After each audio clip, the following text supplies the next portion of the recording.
Welcome back, viewers at home. Now, one thing I want to share is that, the second quarter crime statistics really released for 2024 and 2025 in November last year, that at least 106 rape incidents occurred at educational institutions worldwide.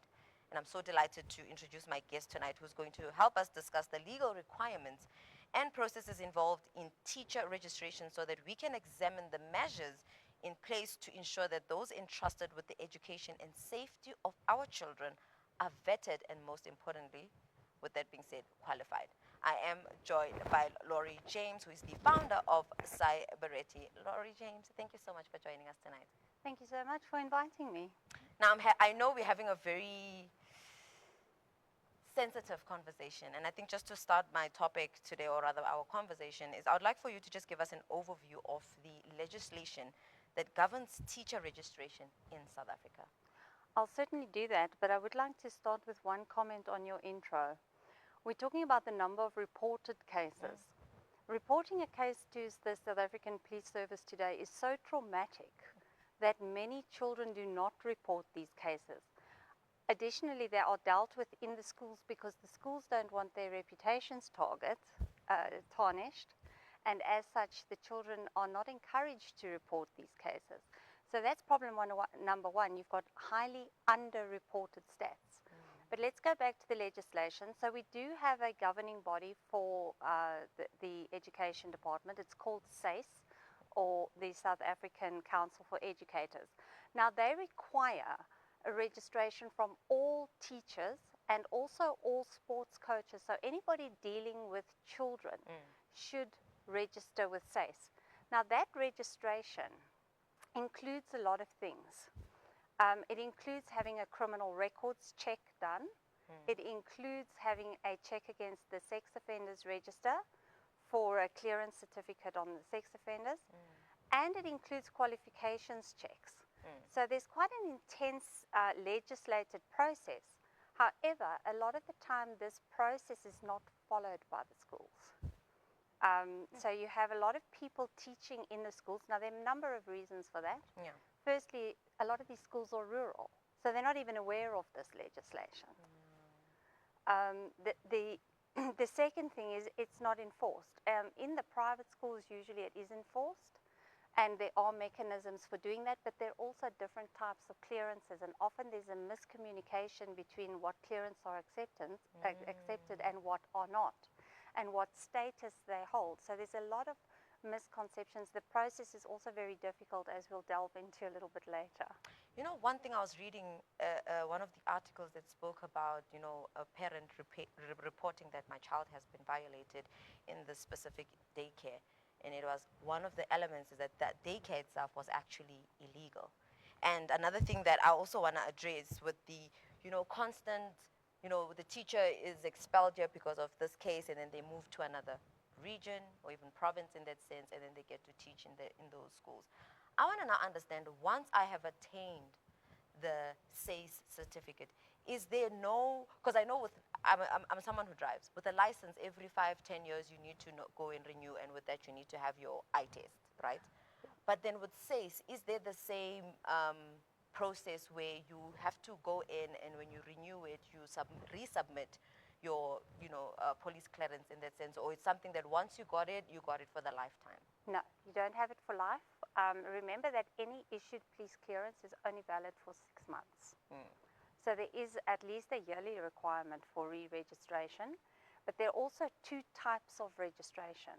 So you get your provisional registration when you're a student. So to get that, you have to prove that you are enrolled in a university studying an education degree.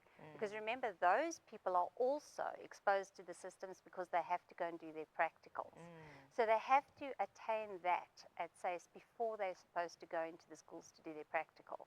So that, and once you have your qualification, you have to re-register for a full certification. In other words, your qualifications get checked, your marks get checked, your institution gets checked, your crim check gets done, you need a child protection certificate to be issued as well. And then you also need a certificate from the National register for sex offenders. So that should be checked as well. And then that is required yearly at the very least. But as I said, when you really play with the law, the crim check is only valid for 6 months. Now, with that being said, would you say there are specific guidelines for like background checks and screening of those prospective teachers? There are no real specific guidelines, especially where the kids are exposed to sports coaches. There they don't even have a qualification to submit. And there it should fall under the schools to actually do the vetting, because the school has to then appoint them. But often this is not happening. I mean, if you consider in a school environment what these children are exposed to, it's not only the teachers, it's the sports coaches, it's the gardener, it's the cleaning personnel, it's everybody in that premises is a potential predator. And the screening processes are not sufficient. Unfortunately, there's a very lackadaisical approach to it. Some of the schools are more compliant than others, but whatever school we audit, we're always finding that there are a couple of SACE registrations that are not current in the government and the private schools, and then specifically in the rural areas. I'll explain the challenges for these people. There are only 4 SACE centers in South Africa, although you can do it online. People get very confused about the online process, so that's a challenge all in itself. But there are only 4 centers. So if you are a teacher, an educator in Cape Town, you have to go to Bloemfontein, which is a 9-hour trip to register.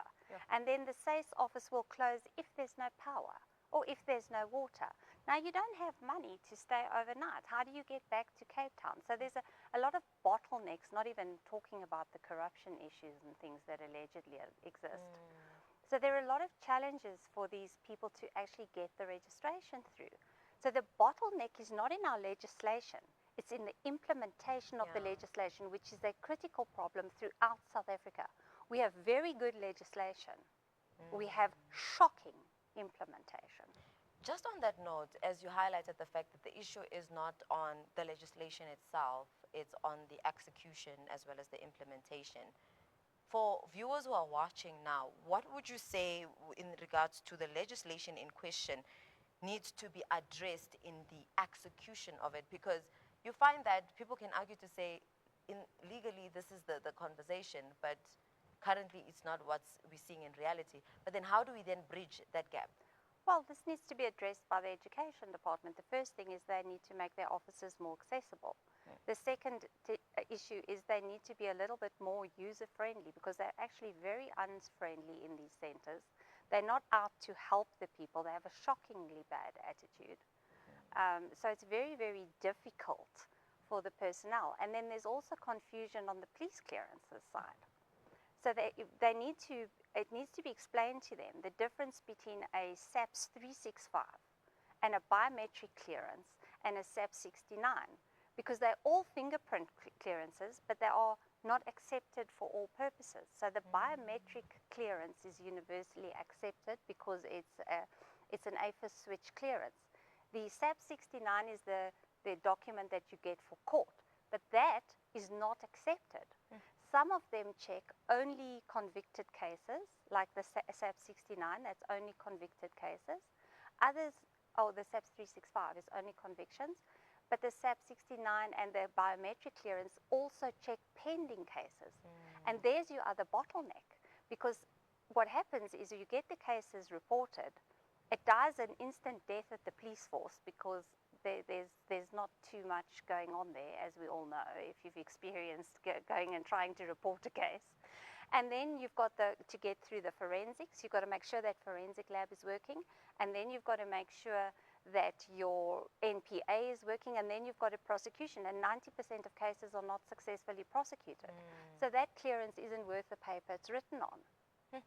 So you need to check pending cases as well. And that's where the biometric clearance is very, very useful.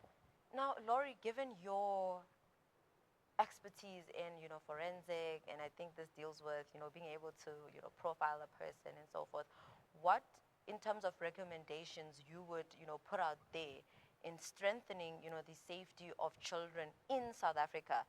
And I think not leaving out the fact that specifically in schools, but I think it would be a better recommendation if it speaks to the holistic safety of children in the whole of South Africa?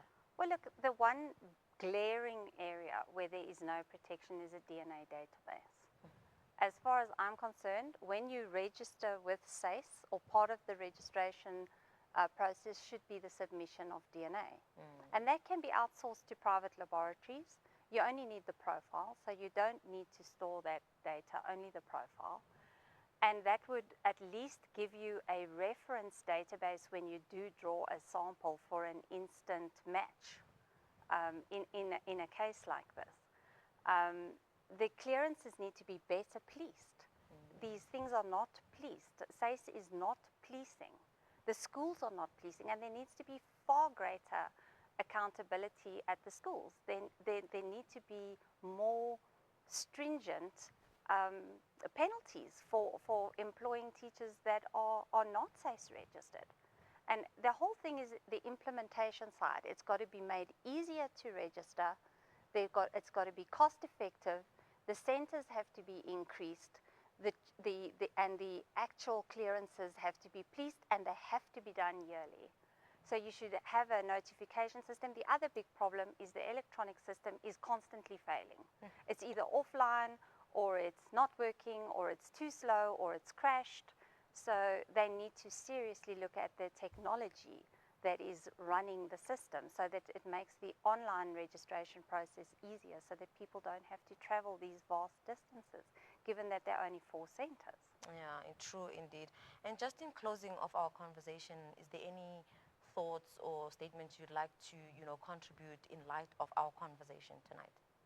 Well, I'd just like to caution parents when they do apply to put their children into a school to ask the school, are all their educators SACE registered in the first place? And just do a little bit of research into the school. Go on the internet, check if that school's been involved in any other incidents. Try to talk to the parents on the ground, find out if there are problems. Do your research. Protect your kids. Another thing is, it's very important to talk to the children and find out how was their day at school. Did anything untoward happen? Also, have these conversations with your children. Explain inappropriate touching. We come from, there are so many cultures in South Africa, and so many different cultures, and each culture has different acceptable norms. So establish that norm with your child, educate them, and also give them a path to reporting. This is critical. These kids don't know who to go to, and they're afraid because they get threatened. And once you have a position of power in anybody, your child is under permanent threat. So you need to give them that safe reporting structure. I think that is very, very important. Laurie James, thank you so much, for coming in today and in really enlightening us. Because, when things like this happen, you think there is no legislation for it, but only to realize there's actually legislation. It's a matter of, really empowering ourselves so that we are able to channel through proper channels what we are faced with in terms of the crisis. Because, taking a look at, Cwecwe's mom who reported it to the school didn't do what they were meant to do, and she was able to go to the district. From the district, she was able to go to the police, and she channeled the proper channels in that sense. But then it boils down to the fact that when it comes to implementation and execution of the legislation, it's really, really like a big issue and quite problematic. And we're hoping over time, and this current national shutdown and efforts against such, acts that are committed on women, children on the daily really put a halt to all this. But thank you so much for joining us. Thank you so much for having me. Viewers at home, that was Laurie James joining me tonight with regards to just understanding really what is off with, South Africa when it comes to how is it that so many institutions, 106 rapes were reported. And as, my guest highlighted, these are some of the reported, what of the unreported. And together we can all foster a sense of change and just putting those, official and accountable, holding them accountable so that we see actual change in that sense and justice prevails for many of the survivors. But viewers at home, for now, let's head over to a net break. We'll see you in just a bit.